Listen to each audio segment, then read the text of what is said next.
Então vamos lá entender o que é esse negócio de sistema puxado que o método Kanban trouxe para as empresas. Olha só, considere o mesmo quadro de tarefas que vimos na aula passada. A gente viu que tem uma fila se formando aqui na coluna revisar, certo? Essa fila se forma porque as pessoas que estão escrevendo artigos não estão observando se tem gente disponível para revisar tudo aquilo que elas estão escrevendo. Então elas simplesmente escrevem o máximo de artigos possível e vão empurrando para frente, para a próxima coluna, que é a de revisão. E aí, se os artigos forem se acumulando na coluna de revisão, os revisores que se virem para dar conta, né?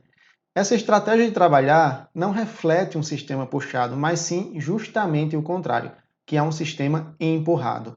Ou seja, cada um sai fazendo o seu trabalho e empurrando o cartãozinho ali do artigo para a próxima etapa, mandando a responsabilidade agora para a pessoa responsável pela próxima etapa. Não parece ter nada de mal nisso, não é? Mas no sistema puxado, no lugar de o fluxo fluir de forma empurrada por quem faz o trabalho à esquerda, como eu expliquei, o fluxo é puxado, ou seja, ele é conduzido por quem está na direita do fluxo. E para você entender com muita clareza como um sistema puxado funciona e a grande diferença que ele causa em um fluxo, a gente vai agora mesmo ver na prática como funciona um sistema puxado, onde o fluxo é conduzido por quem está à direita. Beleza? Vamos lá. Vamos voltar ao cenário anterior, onde nenhum artigo foi escrito ainda, e vamos ver como é que esse fluxo aconteceria se a gente utilizasse aqui a estratégia de sistema puxado. Olha só, inicialmente eu teria aqui todos os 17 artigos na coluna não iniciado. E aí, para a gente aplicar o conceito de sistema puxado, a gente só precisa fazer aqui dois ajustes no nosso quadro Kanban. O primeiro ajuste é dividir as colunas intermediárias do meu quadro em duas, assim. E o segundo ajuste é definir a quantidade máxima de itens que eu posso ter em cada coluna, assim. E eu sei que você pode estar estranhando essas modificações no quadro, mas não se preocupa, tá? Só vai acompanhando a explicação e você vai entender a função dessas colunas criadas e também dos limites de itens que nós definimos para cada coluna, ok?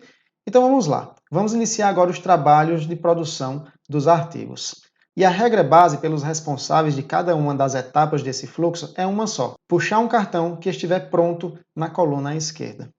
Por exemplo, se eu sou o responsável por escrever artigos, então eu vou dar início ao fluxo. Eu vou pegar um cartão aqui, por exemplo, eu vou escrever o artigo como seu líder inspirador. E daí eu começo a escrever esse artigo. E enquanto eu estou trabalhando nesse artigo, eu posso puxar um outro artigo para trabalhar ao mesmo tempo nele? Não. Por quê? Porque o limite de itens da coluna escrever é quanto? Não é? Percebeu a função desse limitador de quantidade de cartões em cada coluna? Show de bola! Então você já entendeu a função desse limitador. Então vamos lá, seguir o fluxo. Imagina agora que eu concluí a escrita desse artigo.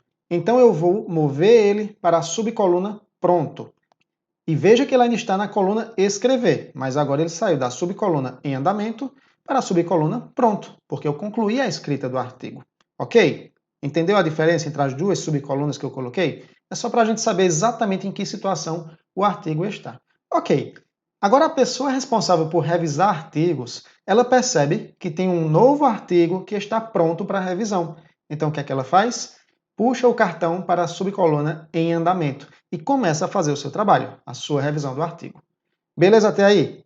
Show de bola. Só que a coluna escrever agora ficou sem nenhum item, não é? Então cabe o item lá, já que o limite de itens dela é 1, certo? Então a pessoa que escreve artigos pode agora puxar um novo artigo. Daí ela começa a trabalhar na escrita do artigo, por exemplo, como liderar equipes maiores. Terminou de escrever? Neste momento, um revisor pode revisar um novo artigo, certo? Pode, não é? Pois o limite de itens da coluna revisão é 2. Então, o artigo é puxado para ser revisado. E assim o fluxo vai seguindo, onde cada artigo só se move para a direita no fluxo quando existe alguém para dar andamento a ele na próxima etapa, ou seja, alguém para puxar o artigo para a próxima etapa. Entendeu até aí? Então imagine agora que um novo artigo foi escrito e está pronto para revisão. Porém, os dois artigos que estavam lá em revisão ainda permanecem lá. Nesse momento, o que acontece? O que acontece é que, se eu sou um escritor de artigos nesse time, eu não inicio novos trabalhos e eu vou investir o meu tempo em outra coisa que agregue valor ao cliente. Porque aqui, se eu começar a escrever mais artigos, eu vou começar a criar uma fila que só vai trazer para a gente todos aqueles prejuízos que já vimos nas aulas anteriores. Perca de tempo, desperdício de recursos, esperas e etc. Percebe isso? É assim que funciona um sistema puxado. Ele obedece à capacidade geral de produção da organização, no lugar de ir criando filas, porque tem uma parte do fluxo que produz mais rápido do que outra. Conseguiu entender isso? Então vamos lá continuar com o fluxo, tá? Dá uma olhadinha aqui nesse novo cenário. Ó. Os times vão trabalhando e o fluxo vai chegando cada vez mais perto do seu limite, né? Veja aí, por exemplo, que no momento nós temos os serviços de escrever, revisar e publicar, todos em sua capacidade máxima de item.